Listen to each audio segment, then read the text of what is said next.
तो मित्रों 2026 की सबसे ज़्यादा हाइप्ड मूवीज़ में से एक क्रिस्टोफर नोलन की द ओडिसी फाइनली थिएटर्स में रिलीज़ हो चुकी है। और इसे देखने के बाद भाई साहब मेरे दिमाग से इसके कैरेक्टर और विजुअल्स निकल ही नहीं रहे हैं।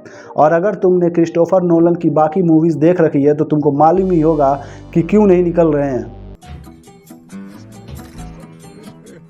अगर तुम इस मूवी को ये सोच के देखने जा रहे हो कि ये क्रिस्टोफर नोलन की बाकी मूवीज़ की तरह ही होगा जिसमें टाइम ट्रैवल और साई-फाई देखने को मिलेगा, ये मूवी बिल्कुल ही अलग जॉनरा की मूवी होने वाली है जिसके अंदर तुमको ह्यूमन रिलेशनशिप, पॉलिटिक्स और लॉयल्टी और लास्ट के 40 मिनट भाई साहब वो देख के तुम बिल्कुल ही इमोशनल हो जाओगे और तुमको सोचोगे कि क्रिस्टोफर चचा ने ये क्या ही बना दिया है। और अगर मैं इस मूवी के विजुअल्स की बात करूं तो विजुअल्स तो शानदार थे ही, लेकिन उससे भी कहीं ज़्यादा इस मूवी के अंदर मुझे देखने को मिला एक बेहतरीन डायरेक्टर का विज़न। और जिस तरह से क्रिस्टोफर नोलन ने कैरेक्टर्स को बिल्ड किया है और स्क्रीन पे प्रेजेंट किया है वो बहुत ही शानदार था। क्या बात कर रहे हैं? और एक कमाल की बात बताऊं क्या, इस मूवी का बजट गेस करो कितना हो सकता है? क्या कहा कोई आइडिया नहीं है? तो मैं बताता हूँ। इस मूवी का इतना बजट है कि जिसके 1% बजट में धमाल 4 और अक्षय कुमार की वेलकम टू द जंगल जैसी मूवीज़ बहुत ही आसानी के साथ बन सकती हैं। फिर भी इस मूवी का 99% बजट बच जाएगा। इस मूवी का लिटरली भाई बजट है 2500 crore. Oh my God! Wow! और एक और कमाल की बात बताऊं क्या, इस मूवी को 17mm IMAX स्क्रीन के लिए शूट किया गया है। और IMAX वालों ने स्पेशली क्रिस्टोफर नोलन के कहने पे एक अलग से कैमरा बनाया था इस मूवी को शूट करने के लिए।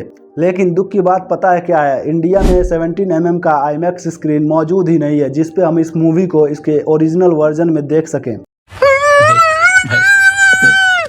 बेसिकली तुमको इंडिया में 45 या 40mm का स्क्रीन देखने को मिलेगा जो IMAX यूज़ करता है इंडिया में। वैसे एक 17mm का IMAX स्क्रीन इंडिया में मौजूद है लेकिन वहाँ पे द ओडिसी लगाई ही नहीं जाएगी।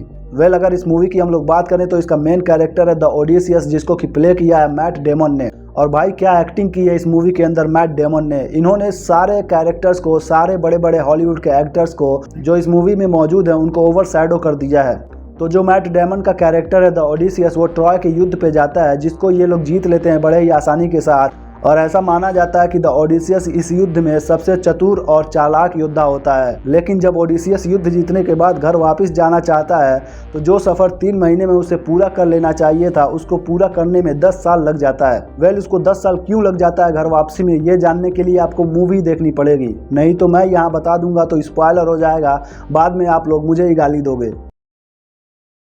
और घर पे उनकी पत्नी और बेटा जो कि टॉम हॉलैंड है इस मूवी के अंदर, वो परेशान होते हैं कि आखिर उनके पिता और उनके पति वापस क्यों नहीं लौटे घर पे। और जैसे जैसे समय बीतता जाता है सारे लोग ये मान लेते हैं कि द ओडिसियस की डेथ हो चुकी है और वो अब वापस नहीं आने वाला।